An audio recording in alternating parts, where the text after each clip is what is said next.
Efe Ajagba has called out Joyce, Daniel Dubois, and Tony Joka, at least according to this article on Boxing Scene. They don't actually quote Ajagba as mentioning any of those three names, but they just say in the article that he has called them out.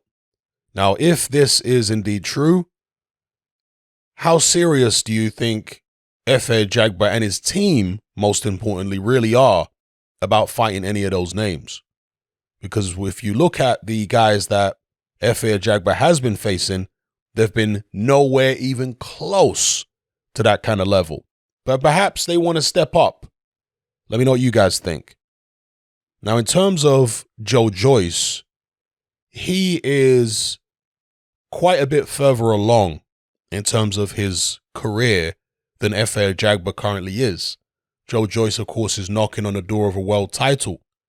He has an opportunity now to face Alexander Usyk in a final eliminator for the WBO belt, and if he wins that, then get a shot at a world title straight after. Whereas Daniel Dubois is coming off a loss to Joyce, of course, and Tony Joka, he's fighting the likes of who?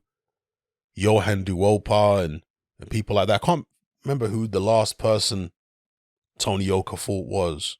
But either way, he's not quite as far along as Joyce either. So Joka against Ajagba, I think, is more realistic.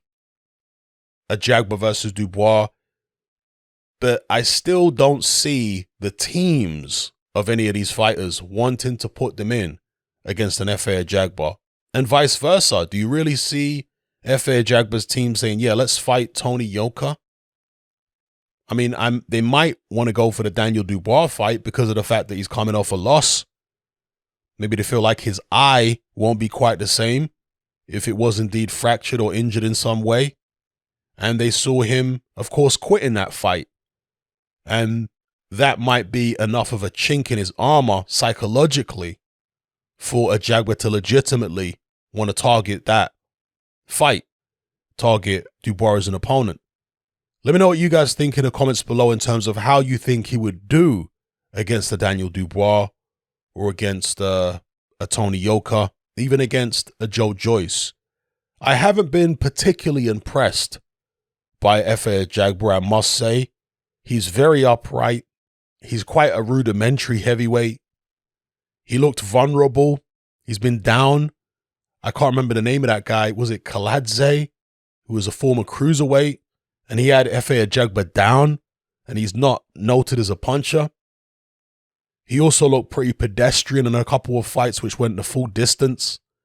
Recently, he has been back to his knockout ways.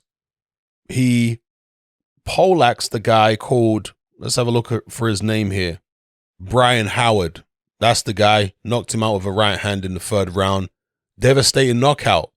But the guy was a former light heavyweight, and he was, I think, like 40 years old. So shouldn't you be knocking guys like that out cold? And he never reached a particularly high level either, Brian Howard. So Ajagba says that one of the reasons for some of his recent lackluster performances, like for example against Jonathan Rice, is that he was suffering from some type of elbow trouble. And he's since had surgery on his elbow. Either, well, both of them, he says here, my elbows. Surgery on his elbows, and now he feels in much better form, and he's able to be the real Efe Ajagba, whatever that means. Maybe punching harder than he was when he had the elbow issues. Well, I think that Ajagba's limitations extend far beyond elbow issues. As I said, he appears to be a very rudimentary heavyweight, very upright. Punch resistance is in question, as far as I'm concerned. I'm not saying he's got a bad chin. I'm just saying it's in question. There's a question mark there. I need to see this guy get hit again properly and see how he holds up, because I didn't like what I saw in the Kaladze fight, because it's one thing getting dropped by a guy who's not a noted puncher. That's happened to Tyson Fury. But with Ajagba against Kaladze, Kaladze was on rubber legs. Like, Kaladze could hardly stand upright.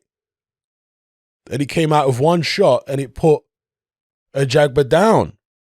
So, to get dropped by a much smaller guy who's not noted as a puncher, and for it to happen when the guy's on rubber legs, so he can't get the same purchase on his shots. He can't get the same leverage when his legs are gone as he could when his legs are solid.